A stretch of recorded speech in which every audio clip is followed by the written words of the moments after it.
پر بنی ہے، مندر توڑ کر نہیں بنائی گئی، نمبر ایک۔ دوسرا، جنہوں نے مسجد کو توڑا یا بت رکھا ہے غلطی کی ہے انہوں نے، دو چیز۔ مگر تیسرا فیصلہ کیا ہے کہ مسجد مندر کو دے دی گئی۔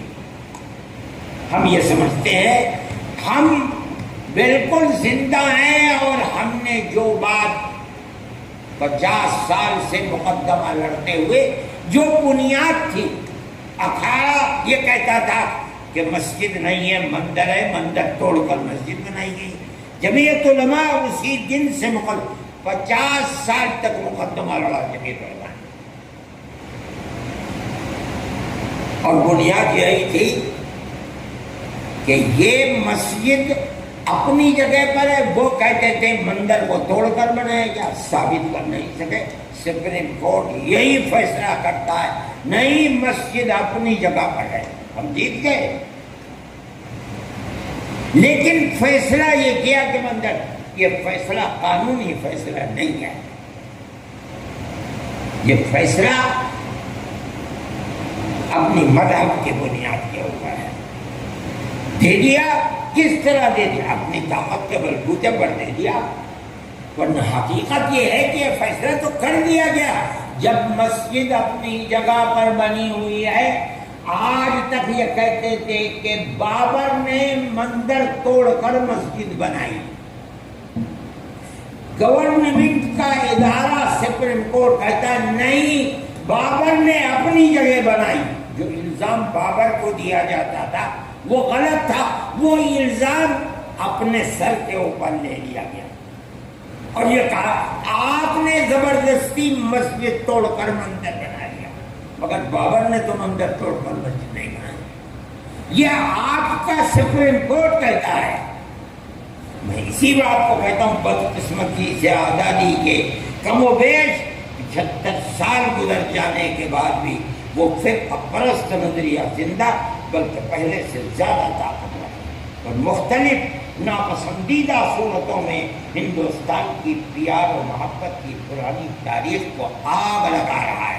کبھی مسلمانوں کی قدیم مسجدوں کو توڑ کر اپنی طاقت کے بلبوتے پر مندر بناتا ہے، کبھی موب لنچنگ کی بھیانک صورت میں بے گناہوں کو قتل کرتا، کبھی مسلمانوں کی جائیداد اور اموال کو تباہ کرتا اور آگ لگاتا۔ لیکن افسوس کہ ملک کی آزادی کے بعد سے آج تک نہ فسادات اور فرقہ پرست نظریے کے خلاف کوئی قانون بنا اور نہ ان کے پنجوں کو موڑا گیا۔ آج کانگریس کا مینیفیسٹو یہ کہتا ہے کہ ہم نفرت پھیلانے والے بجرنگ دل کو غیر قانونی بتائیں گے اور قدغن لگائیں گے۔ مجھے افسوس ہے کہ اگر 50-60 سال پہلے یہ نظریہ کانگریس اپنا کی تو ملک کس طرح تباہی اور بربادی کے غار میں نہ جاتا۔ ہو جائے تب جانیے، ابھی تو مینیفیسٹو کا اعلان ہے۔ آزادی کے بعد سے آج تک نہ فسادات اور فرقہ پرست نظریے کے خلاف کوئی قانون بنا اور نہ ان کے پنجوں کو موڑا گیا، بلکہ اگر یہ کہا جائے کہ بسا اوقات سیکولرزم کو آگ لگانے والے افراد کو تحفظ دیا گیا تو مبالغہ ہوگا۔ ان روح فرسا اور سنگین حالات میں مسلمانوں کو کیا کرنا چاہیے؟ جب فرقہ پرستی کا جنون آج تک سر پر سوار ہے، مسلمان کو کیا کرنا چاہیے؟ اور خاص طور پر ہندوستان جیسے ملک میں مسلمانوں کو زندگی کس طرح گزارنی چاہیے، یہ ایک ایسا موضوع ہے جس کو انتہائی سنجیدگی کے ساتھ غور و فکر کر کے سلجھانا چاہیے۔ عزیزان محترم، نمبر 1، مسلمانوں اور خاص طور پر شمالی ہند کے مسلمانوں کو دینی علم کے ساتھ ساتھ دنیاوی علم میں اپنے پیر پر کھڑے ہونے کی کوشش کرنی چاہیے۔ آپ غور کریں، شمالی ہند کے ہندوستان